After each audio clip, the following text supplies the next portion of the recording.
Galing mo yan. lang. At dahil nga lalong hitik yan ngayong tag-init, marami sa ating mga paboritong panghimagas, mas pinapakulay at pinasasarap niya. Totoo yan, pero ang talaga nakikinabang daw na prutas dyan ay ang mga taga-barangay Bilukaw, Malvar, Batangas na pinagkakitaan ng daan-daan nilang puno na langka. Paano, Lovelia? Langka, langka, langka.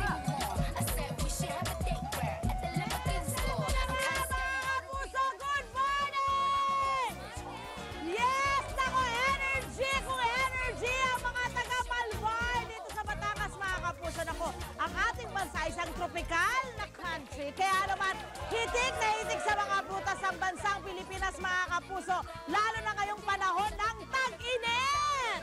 At isa nga po riyan ay ang langka, mga kapuso. Mula Enero hanggang Hulyo ay hitik na hitik sa mga bunga ang mga puno ng langka dito sa barangay Bilukaw, Malvar, Batangas!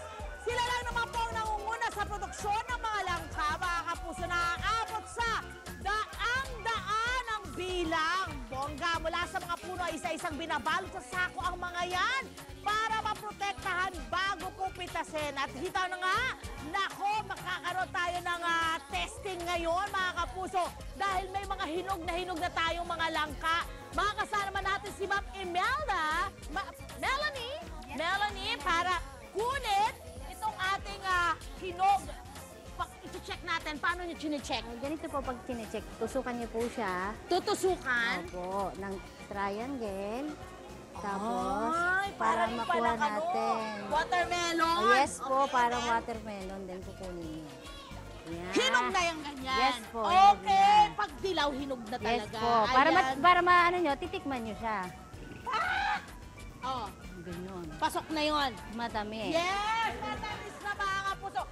Pati ba sa pagpapatunog niyan, malalaman mo rin? Pinipitik po. Ayan, ito. Ayan. Ito, maano, no?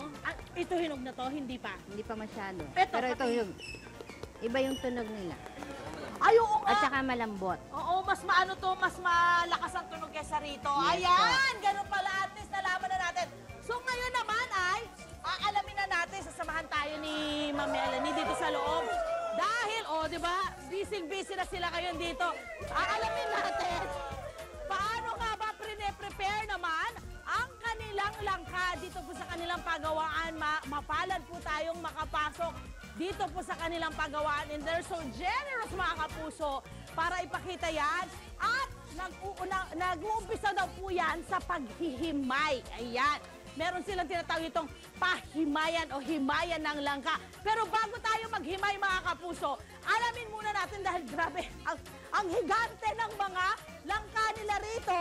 So hindi ko kakayanin to. Kakuha ko ng aking mga langka boys, jackfruit boys, para po ikilo or itimbangin. So, umpisahan na natin. Alin ang ititimbangin natin? Ito? Sige, timbangin natin yan.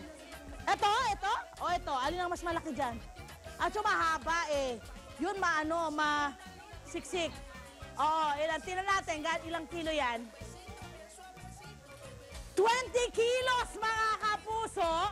Sa isang langka lang po yun. Ganun po kalaki ang kanilang langka. But of course, bibiyakin din yan. So ipapakita rin sa inyo paano nila binibiyak ang kanilang langka dito. So check natin. Anong pangalan mo? This is Jack and this is fruit. Jackfruit. Ayan. Okay, let's do this. So paano po ang paghiwa? Paano yung paghiwa? Oo. Paano ba yan? Pag ganun o pag ganun? Pa-vertical or pa-horizontal? Ayan. O sige. Tingnan natin. Paano niya? Ay, isod-isod. Nakakatakot. May ganon! May pag-iisod-isod kang nalalaman, ha? Dito ka sa kabila. Pwede ba sa kabila, be? Jack, pwede ako rito, pare? Ayan. Okay, so ganyan. Wow! Talagang makatas, ha? Okay, yun. So ano yan? Hinog na ba yan? Hinog na yan. At grabe yung amoy dito. Talagang amoy na amoy ng langka. Feeling ko nga parang masasaramba ka sa amoy pa lang niya. So, ayan na. So, ganyan lang pala. Kailangan ba sobrang, ang tawag na matalas yung kutsilo pag naghihiwa ka ng langka? Opo, para maano po yung boses sa Oo. Matigas po ang boses pag minsan po Yun o. Kasi tapos pag madagta, mahihirapan ka rin kasi malagkit. So ayan na, eto na mga kapuso, ang tawag sa pagbibiyak ay ano? Lapa po. Ha? Lapa po din eh. Pagbabaak! Pagbabaak daw po ang tawag. Ako yata yung taga rito. Joke lang. Pagbabaak. Pero may ibang tawag. Anong sabi mo kanina? Lapa po, lap. Lapa? Iba pa yung tawag sa baak. Okay. So alam mo naman mga salitang Pilipino, marami ho tayo. Maraming salamat, Jack! Okay, eto na po tayo sa ating himayan. At kasama na natin ngayon ang mga naghihimay. Mga taga rito rin po sila. Mga kapuso sa... Ito na, so umpisa na natin. Paano po yung ginagawa po ninyo? Good morning, ma'am. Anong pangalan po ninyo? Aw, si Mami Aw. Nanay Aw, paano po ang pag-umpisa ng paghihimay? Anong kailangan Lalagay gawin? po muna kayo ng langis sa kamay. Langis. Anong klaseng langis po ito? Niyog po. Igaganyan lang. Hating katawan. Ayan, para saan po ito? Para po hindi kumapit yung dagta ng langka. Yes, correct. So, pwede rin pong mantika. Actually, pwede rin pong mantika. Sa probinsya namin, mantika yung ginagamit namin. And then, eto, bago ko ito malalaman, paano yung paghimay? Anong ginagawa niyo po, ma'am? Ito po. Tinutulak lang po, tapos ganyan. Tulak? Tinatanggal po. Tapos Tapos? binubuksan po dito. Ayan. So, itulak natin. Ayan. Sana hindi masira yung ano ha. Okay, and then po, Sige, tatanggalin. Yung, Ayan siya. yung buhukan po, tatanggalin. Buhukan. Opo. Alin ang buhukan? Ito pong buhukan. Ito sa gilid. Itong mga puti, ayan, itang po yung mga buhukan, yung mga nasa gilid. Tapos hihiwain daw po, pagkahiwa, Po, tatanggalin bubuksan po. natin ang... Tatanggalin po ang buto. Tatanggalin. Opo, tatanggalin po ang Tanggalin buto. ang buto. Pagkatanggal, dapat tanggal din daw to yung nakabalot sa ating, ayan, ganyan, oh, yan yun eh. Tatanggalin yan, and then yung ilalim din, kailangan Pinapantay po. pantayin din. Ayan. Pero sila, ako mabagal, mga 10 years ako. So sila, paano yung sa inyo? Sige, tingnan natin kasi sila, mabibilis na ho talaga sila rito dahil yan na talaga yung kanilang pinakahanap buhay. Pagkatapos saka ilalagay doon. Apo. Ayun, mga kapuso. So tingnan nga natin si ate, ilang segundo lang. Ayan. Sige. Okay, ayan. Wala nang nangyari, tapos na. Parang wala pang 10 seconds, no? Tapos na po sila, mga kapuso. Pero ako hindi ko kakayanin. Okay, bukod po dyan, mga kapuso, maiwanan ko na kay Ate Aw. Maraming salamat sa inyo. Thank you Dito po. na po tayo dahil marami-rami pa pong mga proseso ang ipinapakita nila sa atin dito.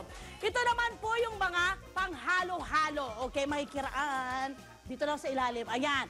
Makikita natin ngayon, sila naman mga tagahiwa ng maninipis. Ginagawa nilang into strips yung ating mga langka, ano? Makikita natin, ito naman daw po yung ginagamit nilang panghalo-halo. At yan ay in na in ngayon, ginagayat, correct. Ginagayat po nila yung ating mga langka into small strips. Tapos yan po yung ino-offer nila sa mga nagbebenta ng halo-halo. Ayan, napatok ngayong summer! So, gaano karami yung nagagawa niyong ganito? Mga gaano karami? Ayan, mga 13 kilos daw po a day ang kanilang nahihiwa rito. Okay, bukod po rito, ayan, eto na tayo mga kapuso, dahil ipapakita naman namin sa inyo kung paano ang paggamit o ang mga gamit ng langka sa inyong mga dish. O, diba? Kung kayo po maraming langka at taga-rito ho kayo or nag-iisip na ho kayo ngayon. Nako, eto na po, start tayo doon sa ating mga minatamis. O, diba? Siyempre, ang minatamis natin, eto na siya. Sa totoo lang yung ating minatamis, no? Makikita ho natin, meron silang iba't ibang dish dito na ipinapakita sa atin. Pero let's start with this one. Ang tawag nila dito ay DIY ice cream langka. O, diba? So, ang ginawa lang natin ay, meron ho tayo dito. Hanap lang ho kayo ng, I'm sure meron kayo nito, mga kapuso sa inyong tahanan. Lagay lang po natin yung ating langka na minatamis na. O, diba? Minatamis na. Lagay lang po natin dito sa loob. Lagyan po natin itong cream. Ayan. At lagyan po natin ng gatas. Oh. Sa mga gustong makatipid dyan at gustong sila ang gumawa, at least all natural ang gagawin nyo. Lagyan po natin ng asukal. Ayan. And then, Langka ulit para talagang yung flavor ng langka ay humapit ng husto sa inyong langka ice cream. Look at that! Diyos ko, hindi malulugi dito yung mga kakain nito. And, lagay na po natin, silang po natin, lagay natin sa loob ng yelo na may asin yan, mga kapuso. Yan yung usual. And then, ang gagawin nyo rito ay isi-shake, shake, shake, shake, shake, shake nyo ito hanggang sa mabuo yung kaninang parang liquid. Pero tiyagaan po ito. Ganun ho talaga ang DIY. Shake, shake, shake. Shake, shake, shake. Ayan. Mamaya, eto na mga kapuso, mamaya, may iba pa ho kami ipapakita sa inyong iba't ibang dish na ginagamitan po ng langka, mga kapuso. At talaga, eto na nga ang mga taga rito ay naghanda na po para sa atin. Mamaya po yan, pag-uusapan natin. Tutok lang po sa inyong, syempre, dessert po sa summer, hindi pwedeng mawala. Gaya na napag-usapan namin kanina, ay yung ating halo-halo na yung ating langka na inihahalo po sa ating Pinoy favorite na halo-halo, mga kapuso. Makikita rin ho natin, alamin natin kung paano yan ginagawa. Tutok lang po sa inyo pa sa morning show kung saan like kayo tinatakam, like kayo binubusog. Summer goes, unang hirit! Maraming salamat, Nika! Nagbabalik po tayo sa Barangay Bilucao, Malvar, Batangas. At ngayong umaga kasama po natin si Ma'am Aida Linta, ang owner at pioneer ng pahimayan na ito ng langka. At syempre ngayong umagang ito, ayan pinapakita niya sa atin. Actually, luto na to yung kanyang minatamis na langka. Nay, paano po ba niluluto ang inyong talagang tested ng minatamis na langka? Binabad sa magdamag sa asukal. Oo, and then? Kinabukasan, sinigang sa kawali. Pinalapot ang arnibal na asukal, saka siya inihulog. Gaano katagal ang pagluto nito, Nay? Gaano katagal yung pagluto ninyo? Pag ako'y nagluluto nito, yung mga 2 oras para siya matigas, hindi siya malambot. Yun! At makikita natin na yung mga buo-buo pa yung inyong mga langka, buka. no? Hindi Ito nadudurog. hinog na langka, hindi siya nadudurog. Yes! Dahil binababad yan sa asukal ng magdamag. Yung buhukan, ano po yung tinatawag na buhukan, Nanay? Sinasama ba dyan? Hindi, tinatapon. So talagang Dahil yung yun nangingitim yun. Ayun! So maraming salamat, Nanay Aida. So ito na, yung mga ito, ito na yung pinaka-base, ginagamit na siya sa iba't iba pong dish, mga kapuso. Pero syempre, ang #1 ngayong summer ay yung paghahalo nito sa halo-halo, mga kapuso, na talaga namang kilala na pag may langka, mas umaangat ang sarap ng lasa ng halo-halo. Ano, Nay? Oo, makikita ho natin yan. So pagkatapos ho nun, mga kapuso, anong tawag dito, Nanay?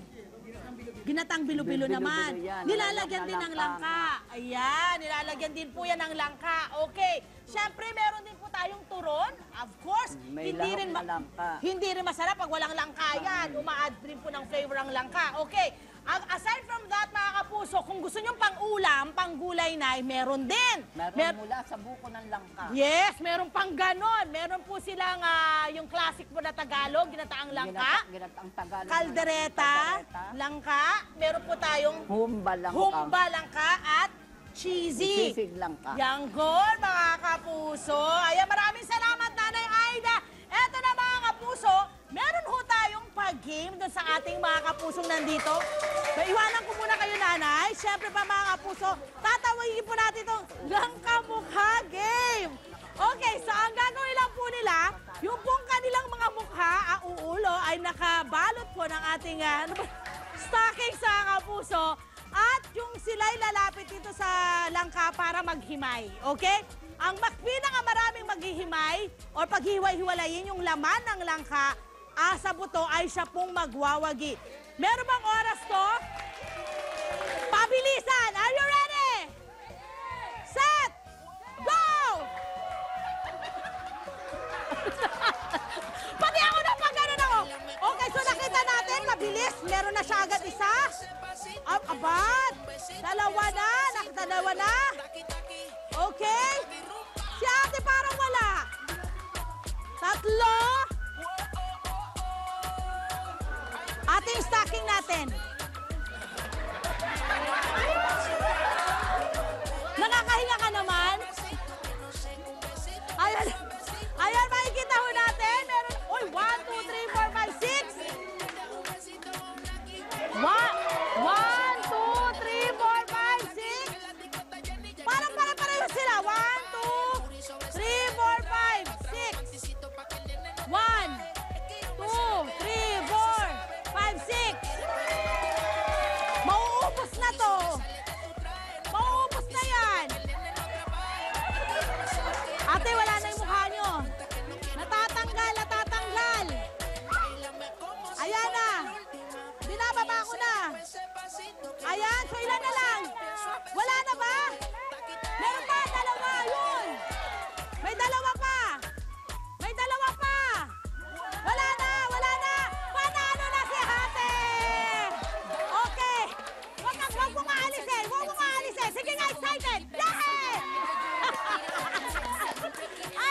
po kami dito. Ayan, lapit tayo rito. Lapit. Mahirap po ba? Mahirap pag may ganyan? Mahirap po pag may ganito talaga. Oo, pero pag walang ganyan, Ay, sisiw. napakadali. Sisiw. Ayan na. Kailangan ko konti ang laman ng kanyang ano.